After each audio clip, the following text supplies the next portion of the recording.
বন্ধুরা দেখে নিন আজকের রেসিপির উপকরণ। প্রথমেই লাগছে সুজি, আর লাগছে দুধ, আর লাগছে চিনি।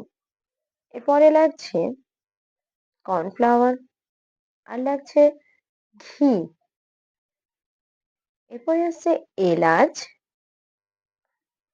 অবশ্যই সাদা তেল। চলুন দেখে নিই আজকের রেসিপি সুজির পান্তুয়া। ঠান্ডা পড়ে গেছে, চলুন দেখে নিই রেসিপি। বন্ধুরা চলে এসেছি রেসিপি নিয়ে।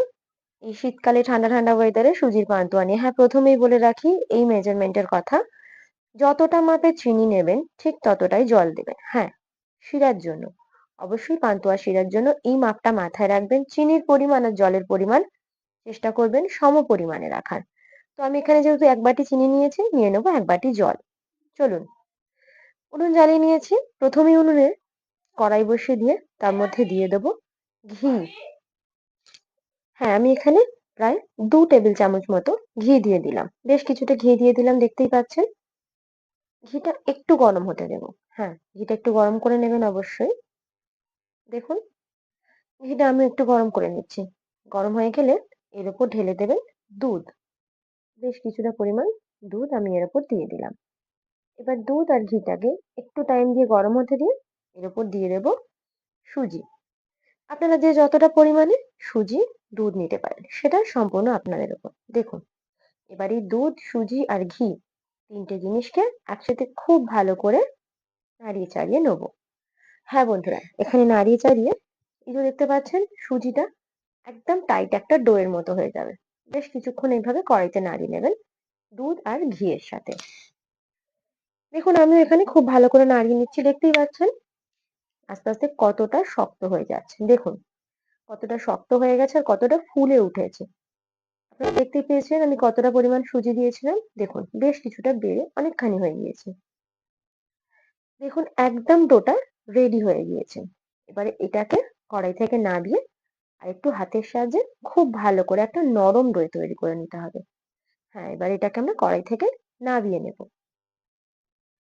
কড়াই থেকে নামিয়ে নিয়ে এবার কড়াইতে শিরার জন্য জল দিয়ে দেবো। দেখুন যে বাটিতে চিনি নিয়েছিলাম সেই একই বাটি মাপে ১ বাটি জল দিলাম। আর জলের মধ্যে বেশ কয়েকটা এলাচ ফাটিয়ে ফেলে দিচ্ছি। আপনারা চাইলে এখানে এলাচের গুঁড়োও দিতে পারেন। দেখুন বেশ কয়েকটা এলাচ ফাটিয়ে আমি এর মধ্যে ফেলে দিলাম। এই এলাচটা দিলে কি হয়, খুব সুন্দর একটা স্মেল পাওয়া যায় এলাচের।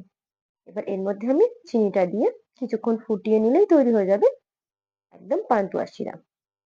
এবার আমি ওদিকে পান্তুয়া শিরা হতে হতে এখানে সুজিটাকে মাখিয়ে নেব। হ্যাঁ, সুজিটার মধ্যে আমি এখানে প্রায় ২ টেবিল চামচের একটু বেশি কর্নফ্লাওয়ার দিয়েছি। কর্নফ্লাওয়ারটা দিলে খুব সুন্দর টাইট হয়। দেখুন এইভাবে মাখিয়ে নেব।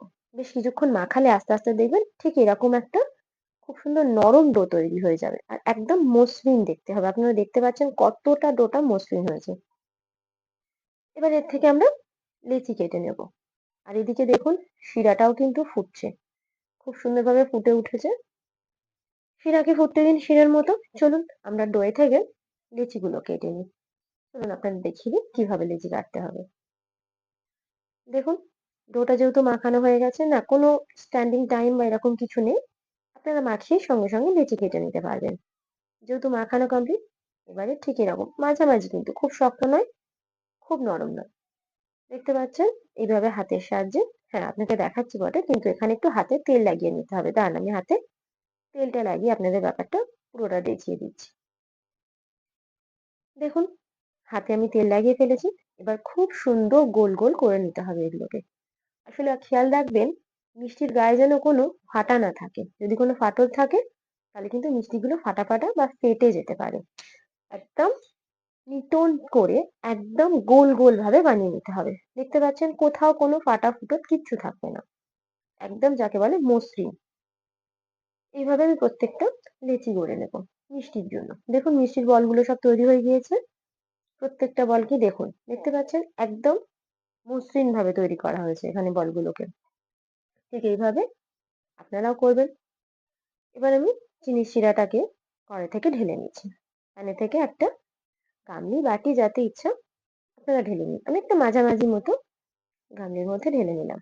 ব্যাস কড়াটা ধুয়ে ধায় নিয়ে এর মধ্যে আমি বেশ কিছুটা সাদা তেল ঢেলে দিলাম।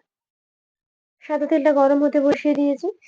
এবারে আমরা আস্তে আস্তে গরম হয়ে গেলে এর মধ্যে মিষ্টিগুলো ছেড়ে দেবো বা মিষ্টির বলগুলো ছেড়ে দেবো। এখন তো মিষ্টি তৈরি হয়নি, আপাতত মিষ্টির বল। এই সুজির বলগুলোকে ফেলে দিলাম মিষ্টি হওয়ার জন্য। নিন দেখুন, খুব ভালো করে কিন্তু এগুলোকে এবার লাল লাল করে এপিঠ ওপিঠ ভেজে নিতে হবে। দেখতে পাচ্ছেন, একদম লাল লাল করে আমরা এটাকে ভেজে নেব। আস্তে আস্তে হতে দেবেন, খুব তাড়াতাড়ি করার বা কোনো ব্যস্ততা দেখানোর দরকার নেই, তাহলে কিন্তু মিষ্টিগুলো ভেঙে যাবে। খুব আস্তে হাতে দেখুন, খুব আস্তে আস্তে নাড়িয়ে চাড়িয়ে উল্টে পাল্টে নিতে হবে। দেখুন, একদম তাড়াহুড়ো করার প্রয়োজন নেই। আর হ্যাঁ, আরেকটা কথা এখানে বলে রাখি, আপনার যে গ্যাস বা উনুনের আঁচটা কিন্তু খুব বেশি হাই রাখবেন না, মোটামুটি একটা রাখবেন। দেখুন, প্রায় হয়ে এসছে, আরো একটু ভেজে নিন, কারণ গায়ের রংটা আরেকটু লাল লাল হলে পান্তুয়ার তবেই বেশ ভালো লাগবে, দেখতেও ভালো লাগবে আর খেতে তো জাস্ট ফাটাফাটি। দেখতে পাচ্ছেন, বেশ লাল লাল হয়ে গেছে, একদম পান্তুয়ার কালার চলে এসছে। এবারে সময় তুলে নেওয়ার। দেখুন, একদম সোজা কড়াই থেকে রসে ডুব দেবে। এভাবে তুলে নিয়ে সোজা রসে ডুবিয়ে দিন। দেখছেন, একদম তুলে নিয়ে কিন্তু আমি রসের মধ্যে ফেলে দিলাম। এবার বাকি মিষ্টিগুলো দিয়ে দিচ্ছি ভাজার জন্য। এভাবে প্রত্যেক কড়া মিষ্টিকে ভেজে নিয়ে রসে ডুবিয়ে দেবো।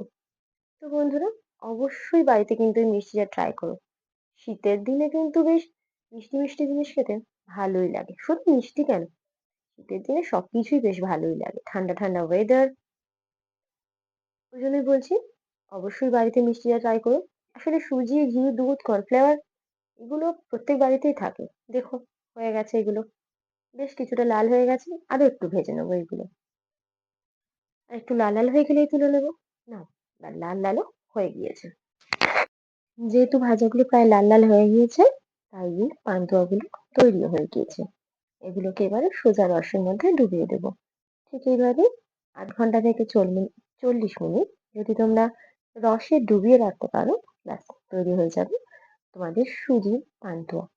আর প্রত্যেকটা উপকরণই প্রত্যেকের বাড়িতে থাকে, তাই অবশ্যই তোমরা কিন্তু বাড়িতে ট্রাই করো। চলো ফিরে আসছি ৮ ঘন্টা পর। তো বন্ধুরা, তৈরি হয়ে গেল আজকের রেসিপি। তোমরা সকলে রেসিপিটি অবশ্যই বাড়িতে ট্রাই করো। আর অবশ্যই যদি ভালো লাগে আমার চ্যানেলকে লাইক, কমেন্ট, শেয়ার করো আর চ্যানেলটিকে সাবস্ক্রাইব করে দিও। দেখে নাও কেমন হয়েছে রেসিপিটি। দেখতে পাচ্ছ, আবারও বলছি বাড়িতে অবশ্যই ট্রাই করো। দেখা হচ্ছে পরের ভিডিও নিয়ে। আজকের মতো টাটা।